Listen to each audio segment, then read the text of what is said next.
Bonsoir, mesdames et messieurs et mesdemoiselles. J'espère que vous allez bien. Je crois que vous avez vu beaucoup de vidéos, vous avez entendu beaucoup de choses. Une fois que vous avez cette image déjà aujourd'hui, parce que ça occupe l'actualité de TikTok, de Facebook, même d'Instagram ou de Telegram africain. Ce monsieur que vous voyez, c'est monsieur Constant Moutamba. C'est le ministre de la Justice, garde des Sceaux congolais. Il est dans une opération de ratissage, de nettoyage et d'assainissement de la société congolaise. Le phénomène que le Congo connaît aujourd'hui, qui est en train de prendre de l'ampleur si on ne fait absolument rien, c'est un phénomène que la plupart des pays africains connaissent. Je me souviens encore, je ne sais pas jusqu'à présent si ça persiste, en Côte d'Ivoire, on parlait à un moment de microbes. Dans tous les pays africains, il y en a. Mais ce sont des proportions qui sont différentes. Et donc, on les appelle les Koulouna. Koulouna, ce sont des individus.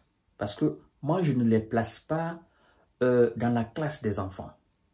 Ce sont des individus, des jeunes Congolais qui ont décidé de tout abandonner. Qui ont décidé d'abandonner, d'apprendre des métiers, qui ont décidé d'abandonner les écoles, qui ont décidé d'abandonner tout et de se livrer à la drogue, de se livrer à des choses horribles au Congo. Et en plus de ça, ils commettent des actes qu'un homme normal ne peut pas commettre. Ils envoient des gens au repos définitif de façon sans aucune forme de pitié. Ce sont des individus dont l'âge varie entre 15, 16, 17 ans. Et donc, ils font des choses aujourd'hui au Congo qu'un enfant normal ne peut pas commettre. Un adulte normal ne peut pas commettre. Et donc, dans ce cas de figure, moi, je ne peux pas les appeler des enfants. Pour moi, ce n'est pas des enfants. Je dois dire à ceux qui les défendent, parce que le ministre de la Justice dit zéro Koulouna, donc zéro criminel. Et donc, il y a une peine, effectivement, qui est dans les nuages sur leur tête. C'est-à-dire, vous connaissez cette peine-là, on doit les envoyer au repos définitif. On doit les éliminer. C'est terminé. Et ça va effectivement dissuader les autres ou ceux qui étaient prêts à suivre la même trace que ceux qui sont déjà là. Donc, c'est plus d'une centaine d'individus congolais qui dérangeaient le sommeil des gens au Congo. Les gens avaient peur de sortir au Congo.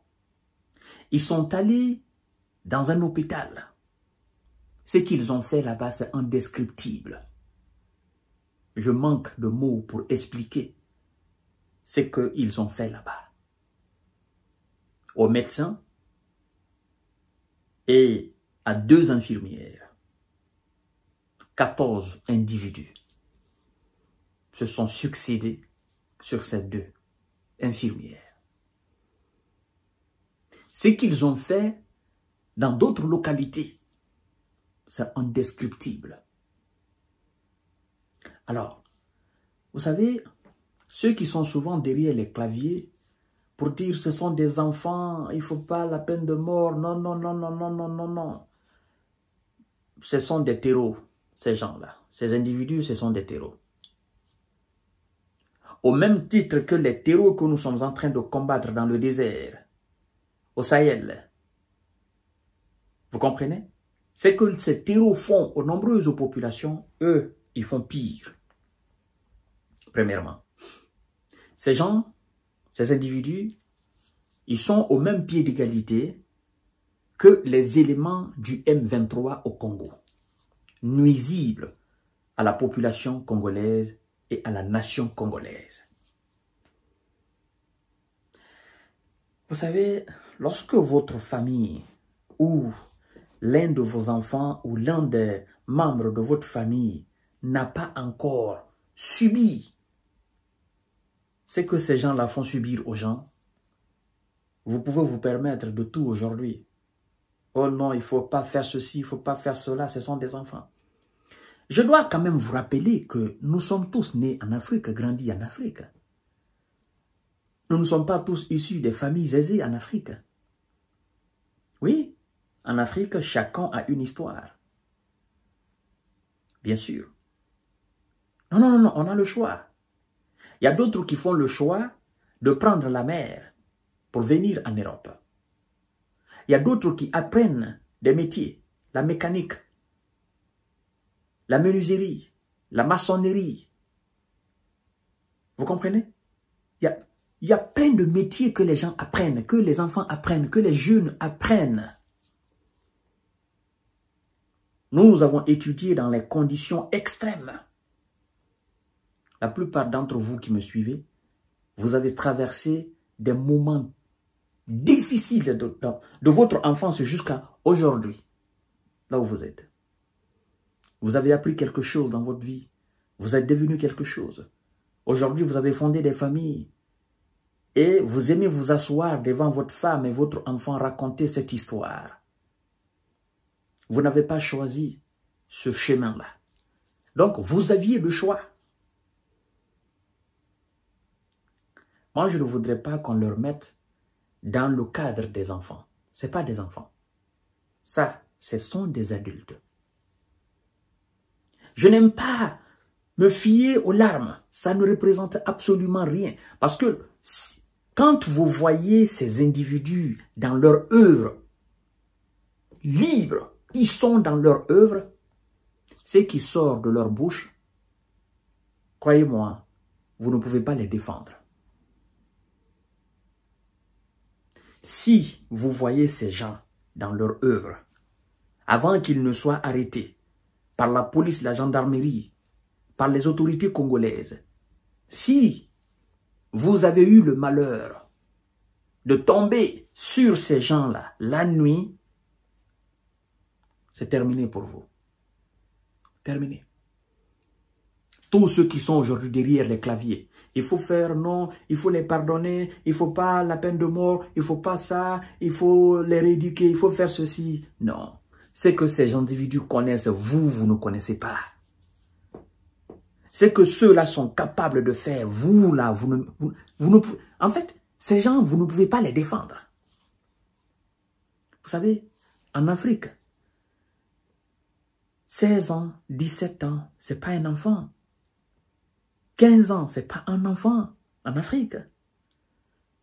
Nous, les enfants africains, nous restons trop petits et on devient mature plus vite.